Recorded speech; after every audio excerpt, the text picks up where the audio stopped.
Hello दोस्तों, question number 67। In an exam, 36% marks are required to pass that exam. 36% marks are required to pass that exam. If a student got 163 marks, if a student got 163 marks and failed by 17 marks, find the total marks in the exam. देखो दोस्तों, question क्या कह रहा है हमको। एक exam है जिसको पास करने के लिए 36% मार्क्स चाहिए। एक एग्ज़ाम है जिसको पास करने के लिए 36% मार्क्स चाहिए। अगर एक स्टूडेंट 163 मार्क्स लाता है और 17 मार्क्स से फेल हो जाता है, अगर एक स्टूडेंट 163 मार्क्स लाता है और 17 मार्क्स से फेल हो जाता है, तो टोटल मार्क्स कितने चाहिए, टोटल मार्क्स कितने हैं उस एग्ज़ाम में। ठीक है दोस्तों, देखो दोस्तों, क्वेश्चन क्या कहता है कि एक स्टूडेंट 163 मार्क्स लेके आता है और 17 मार्क्स से फेल हो जाता है। ठीक है, मतलब कि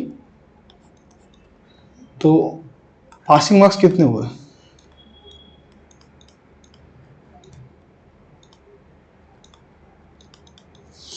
देखो दोस्तों, वो 163 नंबर लेके आया, फिर भी 17 नंबर कम पड़ गए।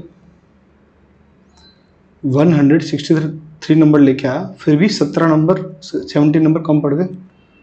मतलब तो पासिंग मार्क्स होगा 163 प्लस 17 कितना होगा दोस्तों, ये 0, 8, 180। और क्वेश्चन कहता है कि भैया ये 180 है, 180 है, वो 36% है। देखो दोस्तों, अगर 36% 180 है तो 100 कितना होगा। 100 मतलब क्या होगा, टोटल मार्क्स।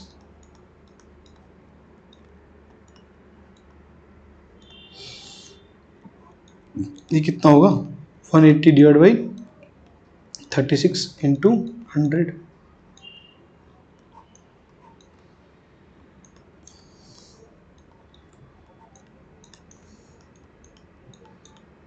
$500 मार्क्स।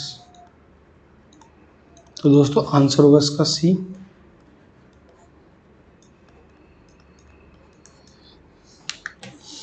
दोस्तों question number 68। If an exam, if a student get 50% marks, then he gets 80 marks more than a passing marks. If he get 50% marks, then he get 80 marks more than passing marks. If gets 40% marks, then he fail by 80 marks. Find the total marks in the exam, passing marks and percentage of passing. देखो दोस्तों, question क्या कह रहा है। Question कह रहा है कि एक एग्जाम के अंदर में एक स्टूडेंट 50% मार्क्स लेके आता है तो उसको पासिंग मार्क्स से 80% मार्क्स ज़्यादा मिलते हैं। जब वो 50% मार्क्स लेके आता है तो उसको पासिंग मार्क्स से 80 नंबर ज़्यादा मिलते हैं, 80 मार्क्स ज़्यादा मिलते हैं। ठीक है, अगर वो 40% मार्क्स लेके आता है तो 80 नंबर से फेल हो जाता है। ठीक है, देखो दोस्तों, देखो 50% मार्क्स जब लेके आता है तो उसको 80 नंबर ज़्यादा मिल रहा है। मान लो कि एक्स पासिंग मार्क्स है। जब वो 40% मार्क्स लेके आता है तो उसको 80 नंबर कम मिल रहे हैं। ठीक है दोस्तों, इन दोनों का डिफरेंस कितना है दोस्तों, 10%। ठीक है, इन दोनों का डिफरेंस कितना होगा, 80 से एक्स से 80 ज़्यादा है, एक्स से 80 कम है, तो ये कितना होगा 160। तो दोस्तों जब 10% 160 है तो 100% कितना होगा 1600। ये 100% क्या है, ये टोटल मार्क्स है, तो ये इसका आंसर तो बी है। ए, सी और डी नहीं है, 400 नहीं है, 800 नहीं है। ठीक है दोस्तों, चलो हम x निकालते, x क्या होगा। ठीक है दोस्तों, इसका 50% कितना होगा, 800। और क्वेश्चन में बोला कि 800 किसके बराबर है, x प्लस 80। वही तो कहा भी, जब 50% लेके आते हो तो 80 में ज़्यादा लेके आते हो, 50% हुआ 800, तो x प्लस 80, तो x कितना हुआ 720। तो भैया टोटल मार्क्स आए इसके 1600। ठीक है, पासिंग मार्क्स कितने आए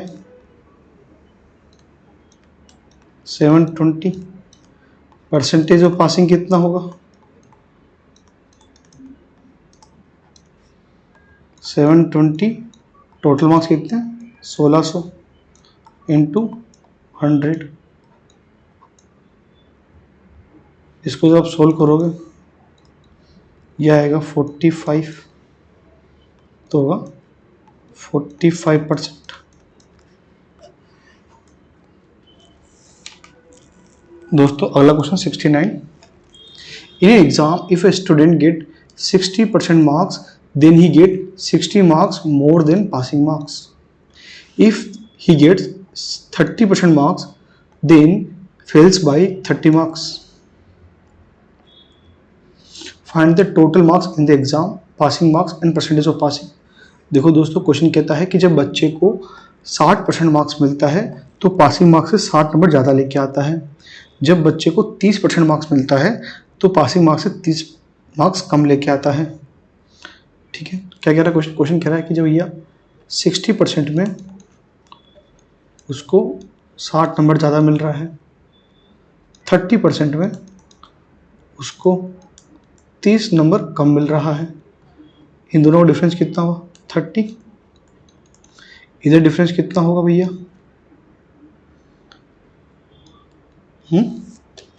कितना होगा 120। देखो ना, ये x से 60 ज़्यादा है, x से 30 कम है, तो दोनों कितने होंगे 120।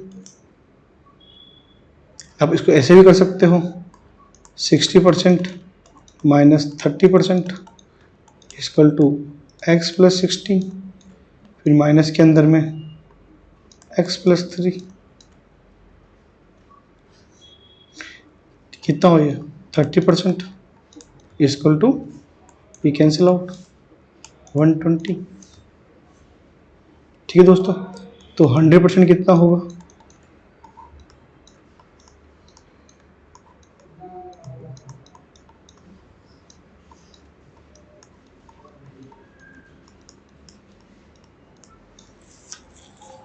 400 मार्क्स। तो पासिंग मार्क्स होंगे इसके 400, सॉरी टोटल मार्क्स। अब टोटल मार्क्स का अब कहता है कि जब 60% नंबर लेके आते हैं तो 60% कितना होगा इसका 240। वो कितना है, वो x प्लस 60 है, तो x कितना होगा 240 माइनस 60, ये हो जाएगा 180।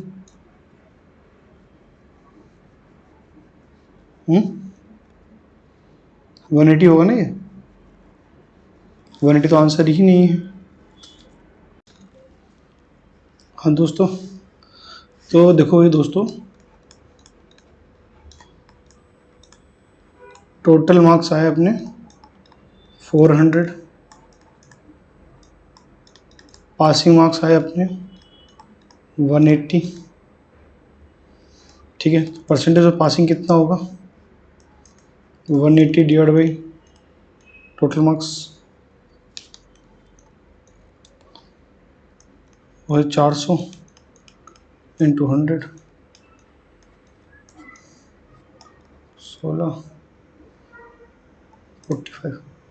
45%। तो दोस्तों आंसर होगा अपना 400, 180 एंड 45। तो एक ऑप्शन और होना चाहिए यहाँ पर ई, 400, 180 एंड 45%। तो आंसर होगा ई।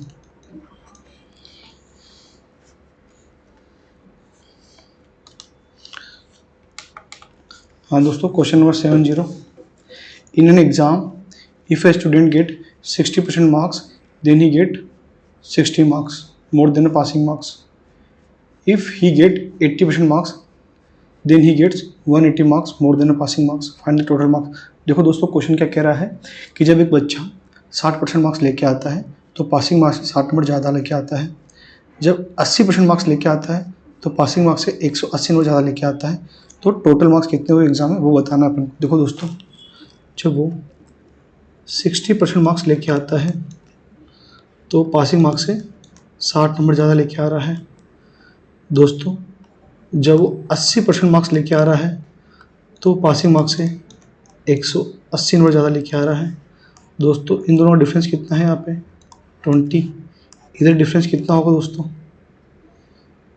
हाँ दोस्तों 120 है। दोस्तों देखो ये देखो, एक बार 60 है और एक बार 180 है, तो डिफरेंस कितना होगा इनका 180 माइनस 60।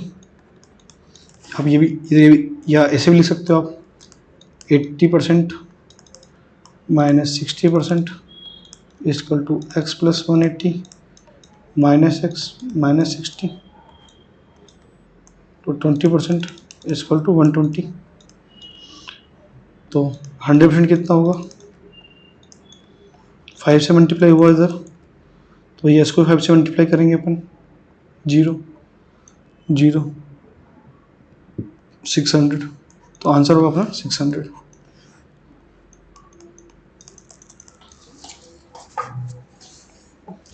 दोस्तों question number 71, if income tax is increase by 90% on a gross salary, if income tax is increased by 90% on a gross salary of a person, then in hand salary is reduced by 1%. What was the initial rate of income tax?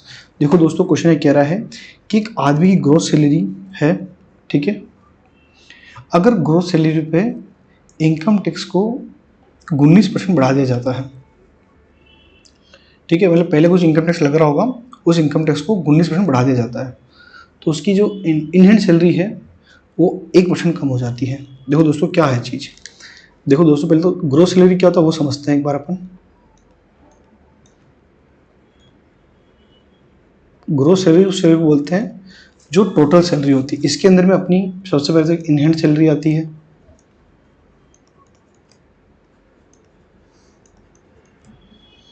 ठीक है, plus इसमें income tax आता है, plus इसमें PF आता है, plus कोई standard deduction हो वो भी इसमें आता है, और बहुत सारी चीज़ें होती है ईटीसी। लेकिन क्वेश्चन हमसे केवल इन हैंड सैलरी और इनकम टैक्स के बारे में पूछा है, तो दोस्तों अपना फॉर्मूला क्या बनेगा, gross salary equal to in hand salary plus income tax, ठीक है। अब दोस्तों क्वेश्चन क्या कहता है, ठीक है, इसको थोड़ा शॉर्ट फॉर्म में लिखते हैं, ग्रोस सैलरी का जीएस, इन हैंड सैलरी का ईएन और टैक्स का टी, ठीक है, ये लिखते हैं ग्रोस सैलरी का जी, इन हैंड का आई और टैक्स का टी, ठीक है। दोस्तों क्वेश्चन कहता है कि आपका इनकम टैक्स इंक्रीज हुआ 19% से, तो आई इंटू 199/100 ये लिख सकते हैं अपन, हमने पढ़ा है भाई, सॉरी गलत लिख दिया हमने, इन हैंड सैलरी 1% से कम हुई है, इन हैंड सैलरी ये I for in hand salary वो 1% से कम हुई, तो इंटू 99/100 प्लस आपका टैक्स बढ़ा है 19% से, तो जैसे टी इक्वल टू 119/100 लिख सकते हैं दोस्तों, इक्वल टू ये भी जी है, ये क्वेश्चन नंबर 1 है, ये क्वेश्चन नंबर 2 है, इनको आपस में माइनस करते क्या आएगा, I minus 99/100 plus T minus T 119/100 equal to 0, ठीक है दोस्तों। आई कॉमन आएगा तो क्या आएगा, आई आया तो 1 माइनस 99/100 प्लस टी को मिले तो 1 माइनस 119/100 इक्वल टू 0। तो आई इक्वल टू कितना हो जाएगा दोस्तों अपना, सॉरी ये कितना हो जाएगा 1/100, ठीक है, प्लस टी, ये कितना हो जाएगा -19/100 इक्वल टू 0 जी। 100 कैंसिल हो जाएगा तो ये हो जाएगा आई माइनस 19t इक्वल टू 0।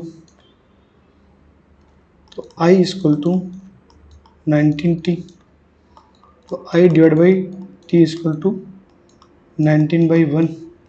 ये क्या है, ये आपकी इनहैंड सैलरी है, ये क्या है, ये आपका टैक्स है। तो ग्रॉस सैलरी कितनी हो जाएगी आपकी, जो इनहैंड प्लस टैक्स होता है, इनहैंड आपका 90, टैक्स आपका 1, तो ग्रोस हो गया अभी 20। और आपकी ग्रोस सैलरी पे ही लगता है इनकम टैक्स, कितना लग रहा है, 1 लग रहा है, टोटल ग्रोस 20, कितना परसेंट हुआ ये, 5%। तो दोस्तों इसका 5%। देखो दोस्तों इस टाइप क्वेश्चन के वो शॉर्ट ट्रिक है, लेकिन उन शॉर्ट ट्रिक जो भी होती हैं उनको यूज़ नहीं करना है। देखो दोस्तों उनको यूज़ इसलिए नहीं करना है क्योंकि एग्ज़ाम के अंदर में अगर आप इतनी सारी शॉर्ट ट्रिक याद करना चालू करोगे तो आप गलती करने के चांसेस बढ़ जाते हैं, ठीक है। लेकिन अगर आपका एक बार माइंड खुल जाता है कि किस क्वेश्चन को करने में कौन सी अप्रोच लगानी है, ठीक है, तो बहुत इजीली कर लेते हो, ठीक है। देखो दोस्तों उस शॉर्ट ट्रिक से हो सकता है आपको 20-25 सेकंड थोड़ा कम लगे, ठीक है। ये ट्रिक बहुत लंबी नहीं, दिखने में लंबी दिख रही है, आप इसको घर पे सॉल्व करोगे, खुद से सॉल्व करोगे एक बार तो इतना समय नहीं लगेगा। लेकिन आपको बेसिक मैथमेटिक्स आनी चाहिए कि कैसे हम इक्वेशन को बनाते हैं, कैसे इक्वेशन को माइनस करते हैं, ठीक है, उनको कैसे सिंप्लीफाई करते हैं, ये आपको सीखना बहुत ज़रूरी है, ठीक है। अगर आपको ये अच्छे से आता है तो कोई दिक्कत नहीं है, ओवर द टाइम के अंदर में आपकी स्पीड बढ़ेगी। लेकिन आप शॉर्ट ट्रिक यूज़ करते हो तो उसमें आपके नंबर कम होने के चांसेस ज़्यादा बढ़ जाएंगे, ठीक है। इसलिए मैं आपको शॉर्ट ट्रिक्स नहीं बताता हूँ, मैं कोशिश करता हूँ कि थोड़ा क्वेश्चन को समझ के उसका सॉल्यूशन निकाला जाए, क्वेश्चन को थोड़ा समझ के कैसे उसका सॉल्यूशन निकाला जाए, वो सबसे ज़्यादा सही तरीका है, ठीक है दोस्तों।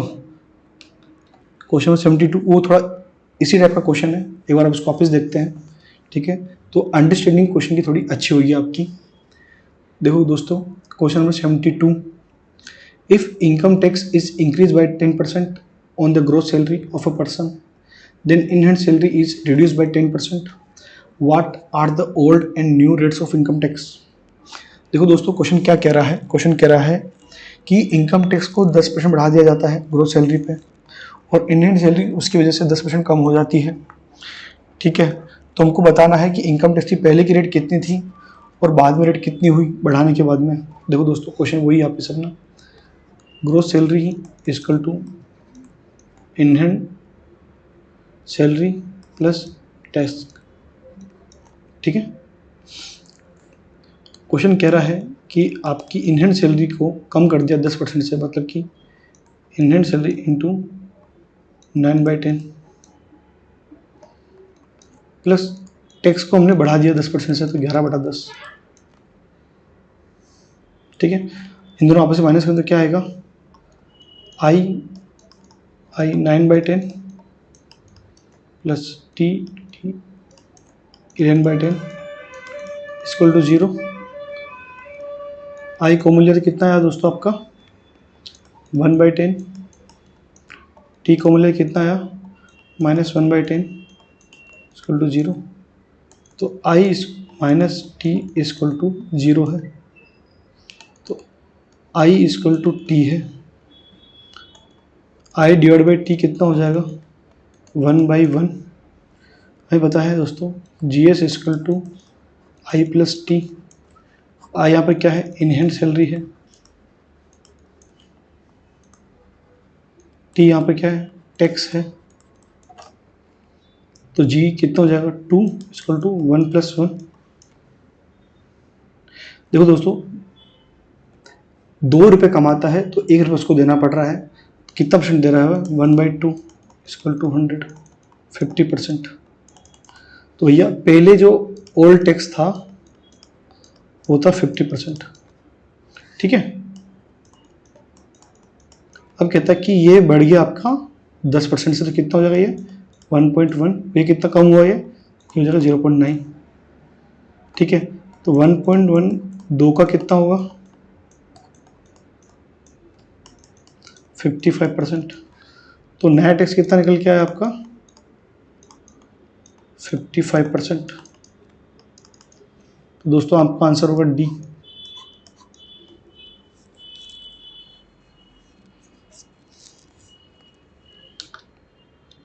दोस्तों क्वेश्चन नंबर 73,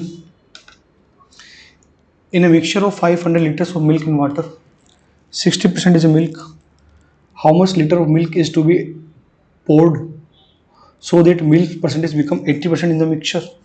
देखो दोस्तों, ऐसे क्वेश्चन हमने बहुत किए हैं, एक बार वापस करते हैं। इन mixture of 500 litres of milk and water. देखो दोस्तों क्वेश्चन कह रहा है कि एक मिक्सचर है जिसके अंदर में जो मिक्सचर 500 लीटर का है, उस मिक्सचर के अंदर में 60% मिल्क है, तो 40% क्या होगा वाटर, ठीक है दोस्तों।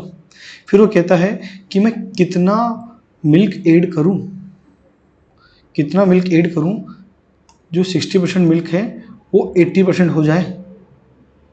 देखो दोस्तों, इसमें वो ऐड कर रहा है यहाँ पे मिल्क, और कांस्टेंट क्या है यहाँ पे वाटर, ठीक है। इस टाइप क्वेश्चन को आपको मैंने बहुत बार बताया है कि जो कांस्टेंट है उसको लेके चलना है, ठीक है। तो दोस्तों 500 लीटर का 60% मिल्क कितना होगा 300 लीटर, वाटर कितना होगा 200 लीटर, ठीक है दोस्तों। वाटर कहीं भी चेंज नहीं हो रहा है, तो ये 200 लीटर वाटर है। देखो दोस्तों मुझे बताओ, अगर क्वेश्चन कहता है कि मिल्क 80% है, मिल्क अगर 80% है पानी मिला दूध मिलाने के बाद में, तो वाटर कितना होगा 20%, ठीक है दोस्तों। ये 200 पानी पहले से था, 500 लीटर अपना मिक्सचर है, उसमें हम एक्स मिल्क ऐड करते हैं तो वाटर 20% हो जाता है, तो क्या होगा ये 0.2। तो दोस्तों ये इक्वेशन कैसे बनी ये समझना बहुत जरूरी है। ये जरूरी इसलिए कि सारे क्वेश्चन इस टाइप के इसी बेस पे होने वाले हैं। देखो दोस्तों, कांस्टेंट था अपना मिल्क पानी वाटर कितना 200, 500 लीटर मिक्सचर पहले से था, उसमें हमने कुछ एक्स मिलाया, तो हमको पता चला था पहले से ही कि ऐसे करने से पानी 20% हो जाएगा, वो कितना है 0.2, ठीक है दोस्तों। अब इसको केवल सिंप्लीफाई करना है, कितना होगा ये 200 equal to 100 plus 0.2x,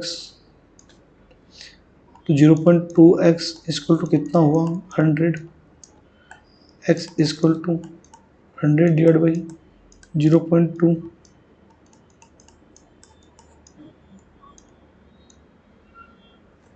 x कितना आया 500।